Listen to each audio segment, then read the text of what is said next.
Hey guys, so today we're going to start our series on setting up a home gym, and we're going to start off with the most important item in my opinion that you can buy for a home gym, and that's a barbell. Now whilst barbells are pretty simple, without a doubt they have the greatest amount of utility out of any piece of gym equipment you can buy. They're more useful than machines, more useful for dumbbells, and that's because the amount of lifts and types of training you can do with a barbell loaded with weight is phenomenal. People go, but I can do so much with dumbbells, or I can get like a multi-station or a machine. No, don't waste your time. If you know the basics of some simple lifts, you can load, and you can incrementally load with barbells, and you can always increase. Things like dumbbells run out of utility when you suddenly need heavier dumbbells. With a barbell, you just get a different size plate. Boom. And barbells are useful for strength training, and that is absolute strength, general strength, hypertrophy, power, strength endurance. I started my home gym with one barbell. I now have about 8. All barbells aren't created equally though, and there are different types of barbells out there. There's 2 general sizes when it comes to barbells. One's called a standard barbell, and the other's an Olympic size barbell. Not necessarily an Olympic weightlifting barbell, we'll talk about that later, but a standard or Olympic. Do not buy standard barbells. They are useless. They cannot be loaded with large amounts of weight. They do not have the tensile strength, and they're just a waste of money. A good Olympic size barbell will last you 5, 10, 15, 20 years or more if you look after it properly, which is actually pretty easy to do. With the exception of powerlifting, there's 2 general weights of Olympic barbells.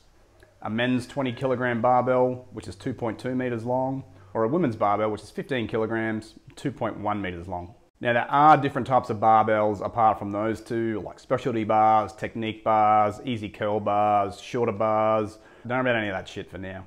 The difference between a men's bar and a women's bar is 3 main things. 1 is the weight, 2 the length, 3 the shaft diameter.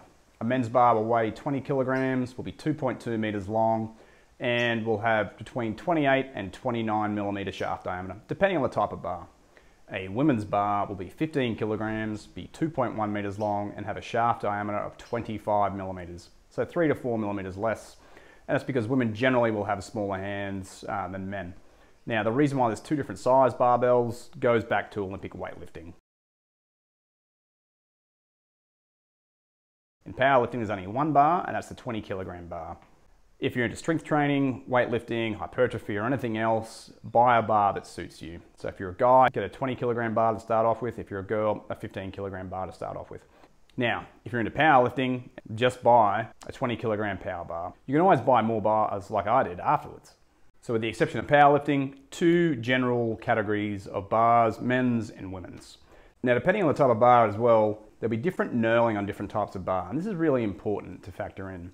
So if you're looking at being a power lifter, a power bar will have a more aggressive knurling in general.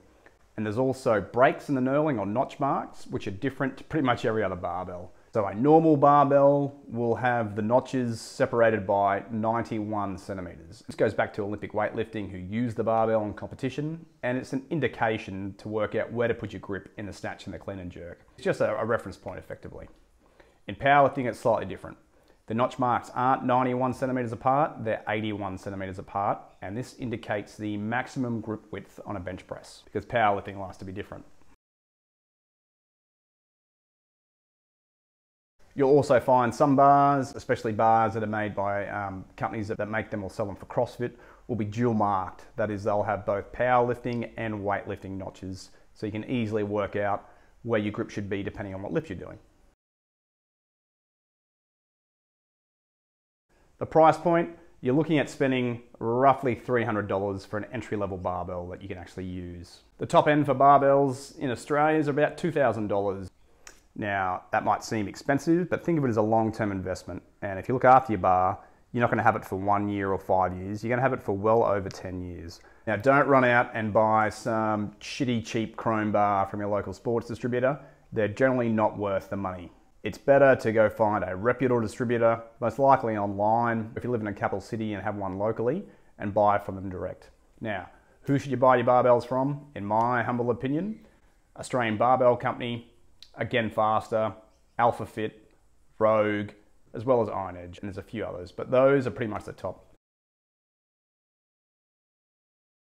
And that's where my barbells come from. So the general difference between a weightlifting bar and a powerlifting bar, well, apart from the notch marks, they have a different amount of whip. And most training bars for weightlifting will not have the center knurl. Most powerlifting bars that are training bars will have a center knurl, and that's how you generally distinguish them. So whip, knurl, and notch marks. They're both effective for strength training like squats, deadlifts, presses, bench press, but the power bar is generally more suitable for those lifts, where a weightlifting bar is more built for snatches, clean and jerks. Now you can also get other bars like technique bars and easy curl bars. They're more supplementary when it comes to strength training. A barbell that's either 20 or 15 kilograms is really all you need to get into it. If you're training weightlifting, just get a weightlifting bar. If you're doing powerlifting, get a powerlifting bar. If you're doing general strength training, look at what lifts you're doing. Now plates is a pretty big topic, so we're going to do another video in the future.